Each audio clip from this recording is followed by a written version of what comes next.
জানুৱাৰীৰ 1 তাৰিখে আপোনালোকে টিভিত শুনি থাকিব গোটেই অসমৰ অৰুণোদয় ৰাইজৰ বাবে আৰু এটা উপহাৰ মই সেইদিনাখন টিভিত ঘোষণা কৰিম।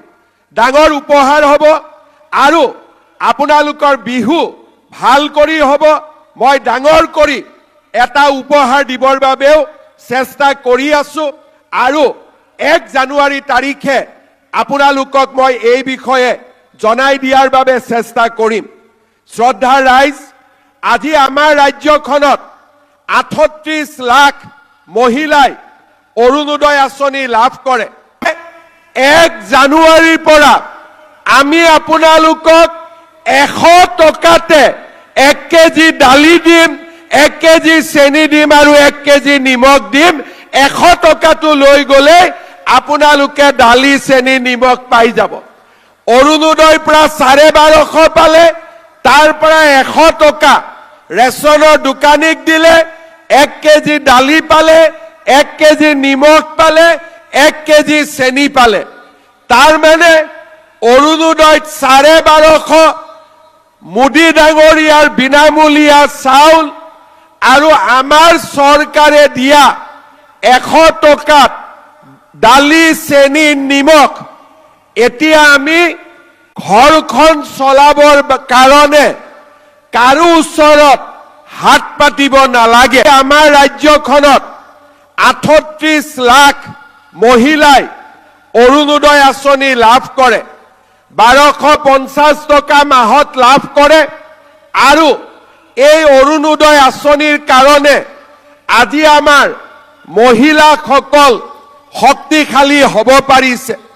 আগতে আমাৰ মহিলাসকলৰ ঘৰত উপাৰ্জন নাছিলে। মহিলাসকলে কষ্ট কৰি ঘৰ চলাবলগীয়া হৈছিলে। আজি মাহৰ 10 তাৰিখে মহিলাসকলৰ একাউণ্টত 1250 টকা আহিব আৰু ঘৰখন চলাবৰ বাবে আপোনালোকে সুবিধা পাব।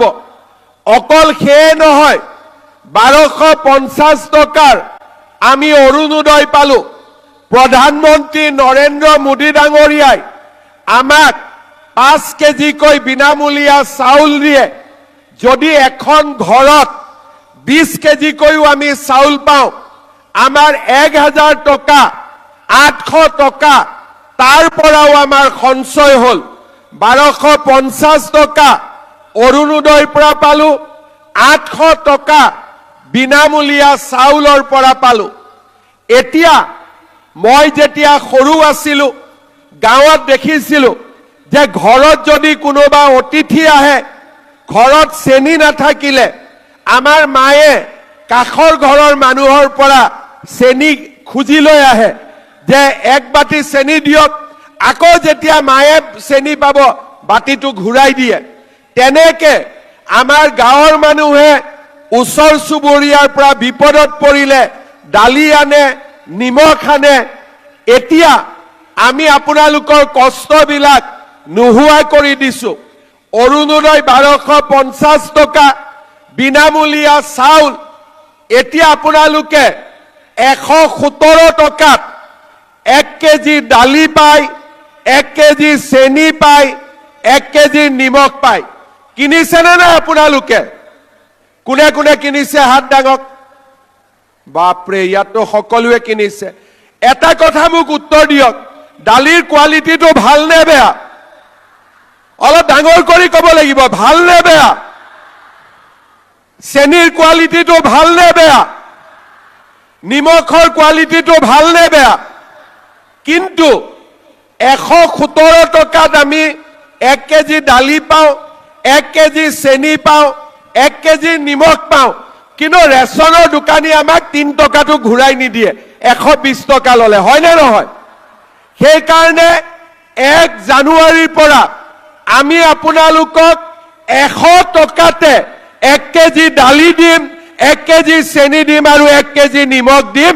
100 টকাটো লৈ গ'লে আপোনালোকে দালি চেনি নিমখ পাই যাব।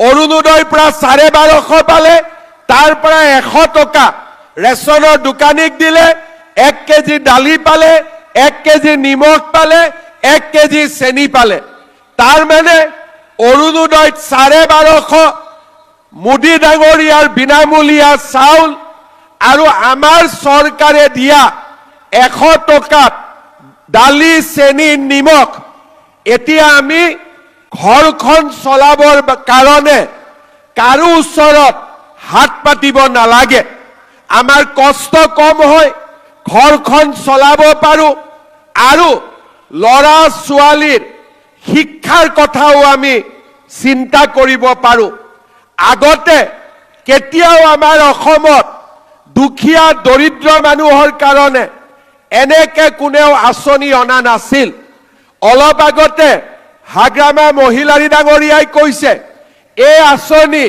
হিন্দুৱেও পাইছে মুছলমানেও পাইছে খ্ৰীষ্টানেও পাইছে কোচ ৰাজবংশীয়েও পাইছে নাথযোগীয়েও পাইছে বড়ো ৰাইজেও পাইছে মিচিং ৰাইজেও পাইছে ৰাভা ৰাইজেও পাইছে ইয়াত কোনো জাতিভেদৰ কথা নাই দুখীয়া হলে এই আঁচনি আমাৰ বিটিচিত ৰাইজে পাইছে গোটেই অসমত ৰাইজে পাব পাৰিছে এনেকৈ আমি জানুৱাৰী মাহৰ 20 তাৰিখৰ আগতে সকলোকে বিটিআৰত আমি 10,000 টকাটো পুৱা কৰি দিম ভাল হ'ব যদি ভাল হ'ব ডাঙৰ কৰি এটা হাত চাপৰি বজাওক জুনে জুনে 10,000 টো পাব ডাঙৰ কৰি হাত চাপৰি বজাওক বঢ়িয়া তাৰ মানে আপোনালোকে চাওক আমাৰ চৰকাৰৰ পৰা অৰুণোদয় পালো 10,000 টকা পালো বিনামূলীয়া চাউল পালো আমি 10,000 টকাৰ লাখপতি দিদি পালো আৰু 100 টকাত দালি পালো চেনি পালো আৰু আমি নিমখ পালো ইমান দিনে আমাৰ চৰকাৰৰ নিযুত মইনা আঁচনিৰে আমি ছোৱালীসকলক পঢ়াৰ ব্যৱস্থা কৰি দি আছিলো 1 জানুৱাৰীৰ পৰা মই নতুন আঁচনি এটা ঘোষণা কৰিম লৰাবিলাকেও এতিয়া পঢ়িবৰ বাবে চৰকাৰৰ পৰা ছোৱালীৰ দৰে সুবিধা পাব তাৰ মানে মাকৰ কষ্ট কিমান কমি গল দেউতাকৰ কষ্ট কিমান কমি গল অৰুণোদয় আহিলে নিযুত মইনা আহিলে বাবু আঁচনি আহিলে চাউল আহিলে দালি আহিলে নিমখ আহিলে চেনি আহিলে লগত 10,000 টকাটো আপোনালোকে পাই যাব ভাল হ'বনে বেয়া হ'ব ভাল হ'বতো মই কিয় এখিনি আপোনালোকক শুনাই দিলো ৰাতিপুৱাটো আপোনালোকে ভাত খাই অহা নাই অন্তত মোৰ কথাখিনি শুনিলে যাতে পেটটো ভৰি যায় এটা ভৰি গল নে নাই পেটটো ভৰি গল কাৰ কাৰ পেটটো ভৰি গল হাত ডাঙক এতিয়া লাষ্টত মোৰ এটাই কাম থাকিলে যে পাৰিলে বাইদেউসকলক মোবাইল এটাও দিব লাগে আৰু হয় না নহয় গতিকে তাৰ বাদেটো বাকি গুটেইখিনি হৈ গল যি নহক আজি মই পুনৰ এবাৰ আপোনালোক সকলোকে ধন্যবাদ জনাইছো 1 লাখতকৈও বেছি আই মাতৃ আমাৰ কোকৰাঝাৰত আছে তামুলপুৰ বাক্সা চিৰাং ওদালগুৰি সকলোতে আই মাতৃসকল উপস্থিত আছে ইমান দিনে মোক সদায় খুদি থাকে অৰুণোদয় কেতিয়া পাম আজিৰ পৰা আমি সকলোৱে অৰুণোদয় পাম লাখপতি দিদিৰ 10,000 টকাটো আমি বিটিআৰত ফটাফট এতিয়া পাব আৰম্ভ কৰিম আৰু 1 জানুৱাৰীৰ পৰা 100 টকাত 1 কেজি দালি 1 কেজি চেনি আৰু 1 কেজি নিমখ পাম আৰু 1 জানুৱাৰী তাৰিখে অৰুণোদয় পোৱা আই মাতৃসকলক মই এনেকে ডাঙৰ এটা উপহাৰ দিম লাগিব নে নালাগিব কাক কাক নালাগে হাত ডাঙকচোন